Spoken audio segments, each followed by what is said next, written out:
Alright, the first thing you're going to need is Photoshop. Go ahead and open that. Now start a new file and make the dimensions with the width 1920 with the height of 1080 and a resolution of 300. Go ahead and click OK. Now this is where it gets fun. You can be as creative as possible, but today the custom overlay I'm going to be making is for one of my friends. Alright, open up your browser. And since he's a big fan of Hatsune Miku, I'm going to go and find a picture of Hatsune Miku. Wallpaper would be best. And I really like this wallpaper, but you can see the dimensions right here. It's only, what, 350 by 219.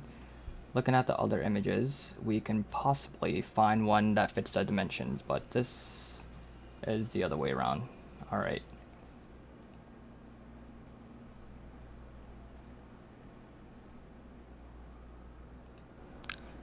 Okay, so I found the image right here.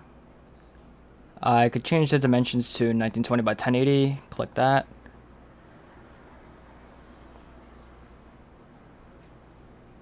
And click submit. Now I can download the wallpaper.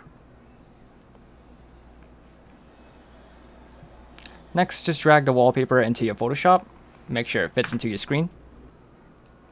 I like to delete the background because it's unnecessary.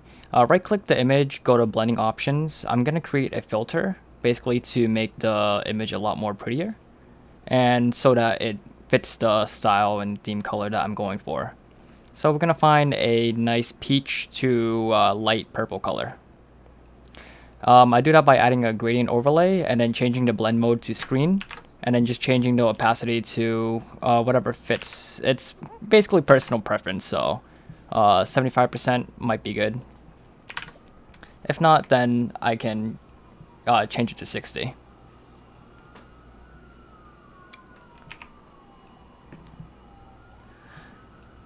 Now I'm gonna try and make a nice pattern. It's not really necessary, but if you want, it kind of adds like a certain aesthetic to your background. So what I'm doing is just adding this like stripe pattern to it. I'm supposed to make it screen instead of overlay for the blend mode. You're gonna be seeing me doing this a lot. So we basically just changed the blend mode and changed the opacity, and that's basically it. So as you can see, the image, it has a nice stripe pattern to it. Alright, instead of using that type of pattern, I'm gonna go on Google again and find a specific pattern I want to use, be it a pattern wallpaper. Alright, so the best way to find a nice pattern wallpaper is just choosing geometric shapes. So let's go with triangles.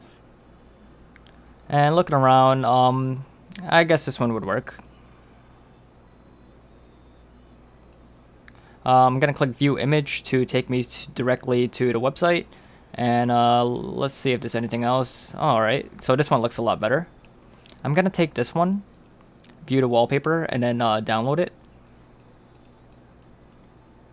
If I could find a download. Alright, there it is, download wallpaper.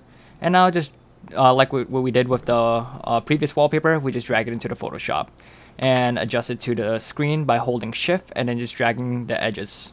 Same thing we did before. We're gonna add a gradient overlay. Alright, so we're going to use the same overlay, the same gradient, change the screen and make the opacity 100, and now you could change the blend mode for the image itself to overlay. And now what we're going to do is change the master opacity to 50%. And now looking at this, the image, we're going to see the difference between the stripe pattern and the geometric pattern.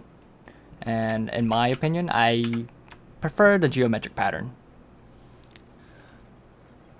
Alright, go back on Google, and we're gonna make a game dimension rectangle or a game box.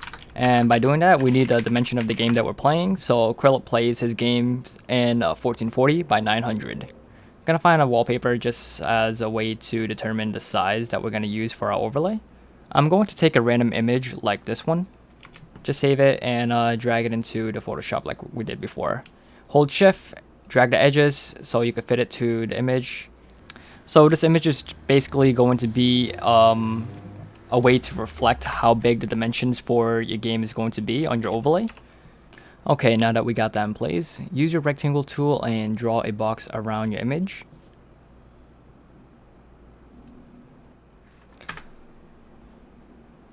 And now that we have the rectangle, we don't need the image anymore. And you can see that we have a rectangular box on top of our overlay image or overlay background.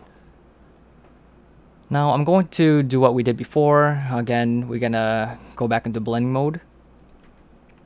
Go back to gradient overlay. We're going to also add a stroke. And let's, instead of a white outline, let's give it a nice dark purplish color. If that doesn't work, brown might work, but for this theme, maybe purple might be best. So I'm just gonna find a certain color, a little darker. All right, that works. Let's change the stroke size to 4. Click OK. Now looking at it, I want to see if I should add another outline. So with outer glow, I can change the opacity to 100, change the blend mode to normal, make the spread to 100%, and just change the size to anywhere between like 3 or 5. Maybe 6 would work, but I don't know, 7. And as you can see, looking at the rectangle, you can see that we have a purple outline as well as a white outline around it. I don't know, that's personal preference. If it looks nice to you, it looks nice to me. It doesn't really matter. Next thing we're going to do is get a Hatsune Miku image. Since Krill doesn't use a webcam, the next best thing that we can go for is just adding, you know, his waifu in there. Why not? Just save this image and do what we did before, drag it into Photoshop. Alright, change the size using Shift again, and see where you'd like to put it. I usually tend to put it where the webcam would be, so the bottom right. That size looks okay. Same thing we did before. We're going to add another gradient overlay just to give it that nice peach purple filter. Gonna change the opacity of it to maybe 50%. Nothing too light, nothing too dark, so you can still see the image, but you want it to fit the theme again. Add a stroke and add an outer glow. So basically what we did with the rectangle. And looking at it, the strokes kind of are too big, so I'm going to change it. Maybe make the outlines a little thinner. So by doing that, just going back to blending options, going to the stroke instead of 4 pixel, I'm going to change that to maybe 3, but I might go as low as 2. And same thing for the outer glow, gonna change the size, just so that it kind of fits the same outline size as the stroke.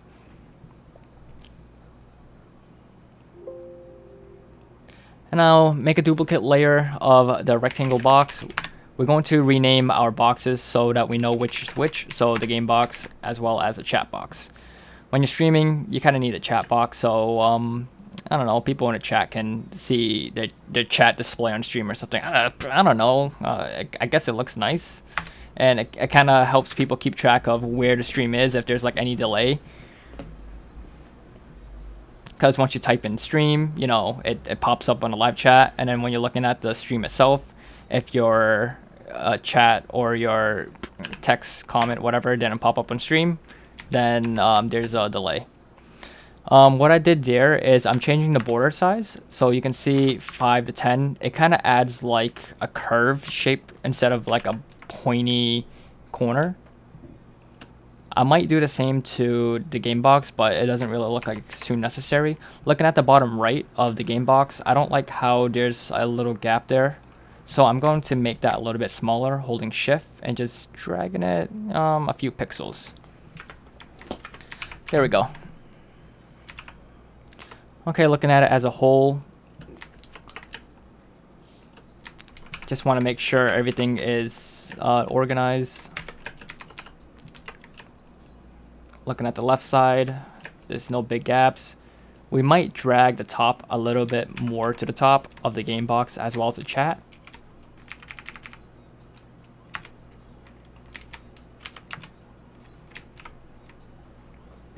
Now looking at it as a whole again, I guess that works. I like it. gonna rename the image to Hatsune Miku so I could find it a lot easier in the future. Now we're gonna put a tag for Krillip. His name's Krillip. So the text I'm using is called Early Bird. I might change it because the P is kind of too long. Alright, copying the layer style for the rectangle box. I want to have the text itself be the same type of theme that everything else is. So instead of just doing one by changing the gradient, opacity, strokes and all that, so you could just copy a layer style from another layer and paste it over another specific layer just so that it has the same blending options. Saves a lot of time. I know that's kind of a lot to take in, but hopefully you understand that. The text is kind of too big, so I'm just going to change the font size and just move it to where I think would be appropriate.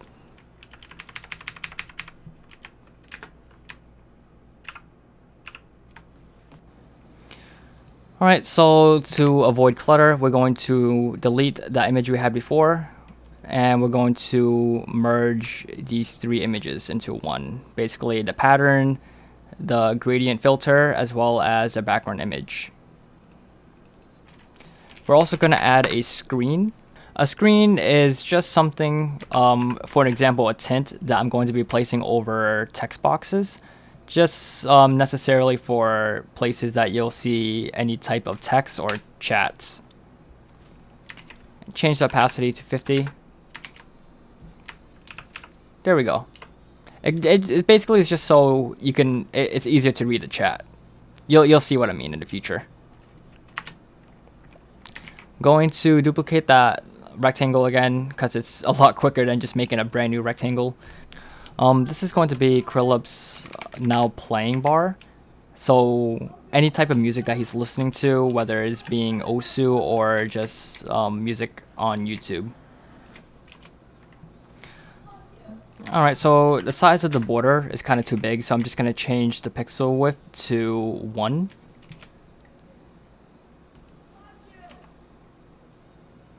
And now I'm going to do what I did before with the chat box. I'm going to add a screen to the text box of the now playing area.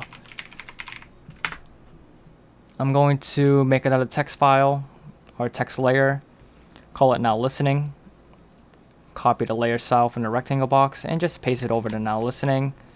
Looks like the text is kind of too big, so I'm going to change that once I move this into place.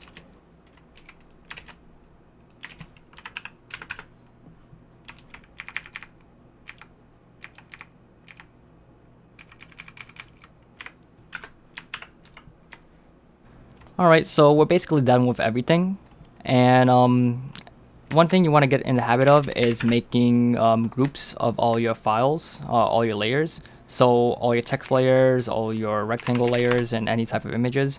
You could do Control G to make a folder, and then just drag whatever whatever fits that category basically. So I made one for text, one for rectangles, and one for images. Now that we're done with that, just taking one final look, see if there's any mistakes that we need to fix.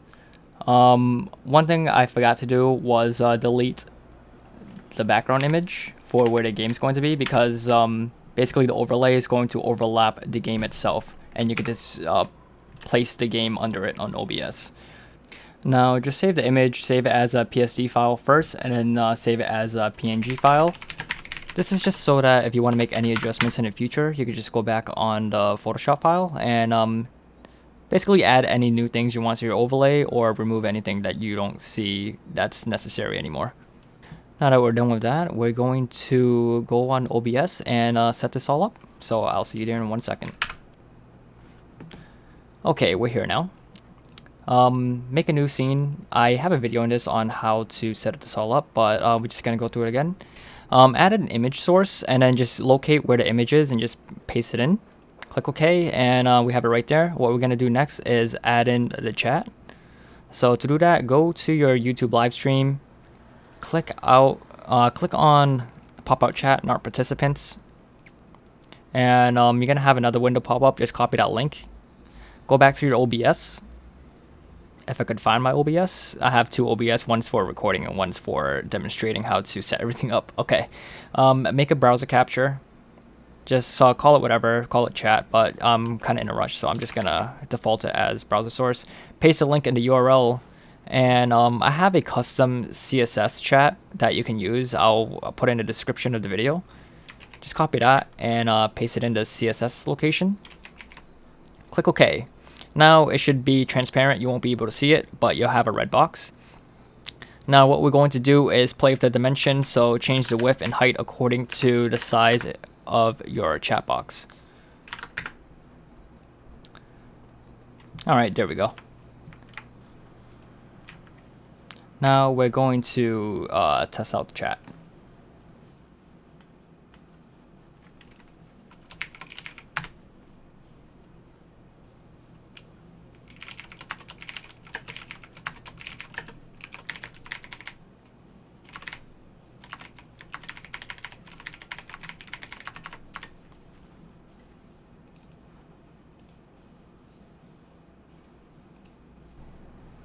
Okay, there we go. Chat looks perfect to me.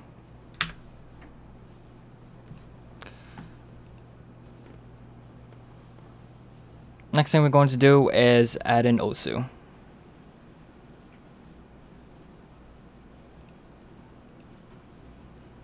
So I'm going to have to change my resolutions to 1440 by 900 because of Krillip. I usually play in 1600 by 900, but in this case I have to change it so it could fit his overlay.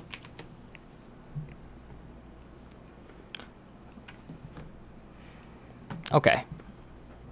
Now we want to drag the game on the sources under the overlay image. Now holding control and dragging the corners, you can change the size of the game without changing the aspect ratio, but if you hold shift, you can force change it. So you can see it kind of distorts the game a little, but it's not too noticeable. But you have to do it to make the game fit sometimes. But no one will notice, trust me. Alright, we have the game in place, so the next thing we're going to do is add the, what is it called, stream companion. Basically, it just tells us what song that we're playing in Osu. So to do that, we're going to add a text GDI source. The font I normally use is Oswald. Change the text size to 40. Now you have to get the text from a file, so basically go to your stream companion file and just locate the file that you have to determine what song you're playing. Put an outline if you want to. This is where this is necessary. You have to use custom text extents. Make the width 1000 and the height to 50, and make sure the word is wrapped. Now drag it to where the now listening bar is. We're going to add a filter. Basically, it's just going to be a scroll bar. It kind of adds this like marquee effect to it. Now change the horizontal speed to 50 and not 400 like I did here. Limit the width, and the width is going to determine the size of the box of the now listening section. So let's try 700. That's a little bit too big. You're gonna have to play around with it just to see if it fits. So I might use 660. And then just move into place so it's kind of even. And that's basically it. Now we have a now listening section. Okay, so we're going to add some alerts and recent events. Go on your Streamlabs, log into your YouTube account. Give Streamlabs access to your account.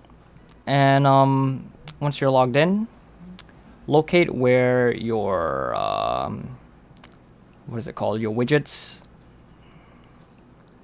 Go to event list. I use a custom CSS for mine, but in this case, let's just use the default one that they give you. Honeycomb's a nice theme. Just change the color to whatever theme your overlay is going to be. So in this case, I'm going to give him like a light pink purplish color. Just click Save Settings. Go all the way to the top, copy the widget URL, and just what you did with the chat, you're going to add another browser source. So go to Sources, add browser source, and just paste it in. Now you have a recent event box. There we go. You can see that it's kind of too big, so we're gonna hold control and drag the corners a little smaller. Again, this doesn't change the aspect ratio, it just makes it a little bit smaller while keeping the dimensions. And that's basically it. Look at that. Lock the preview into place so you don't move anything else just by accident. Full screen projection so we can see the full effect. And here you go. Here's your overlay. And that's how we make an overlay from scratch. Great work, everybody. Sorry the video was a little long, but I hope it explained everything you needed to know about making overlays and setting it up for your streams. If you want more videos like this, and if you want me to make you a custom overlay, just make sure you follow the prompt as I stated in the beginning of the video. Thank you everyone for watching, and be sure to like, comment, and subscribe. And until next time, everyone have a wonderful day or night. I'll see you all again real soon. Bye bye.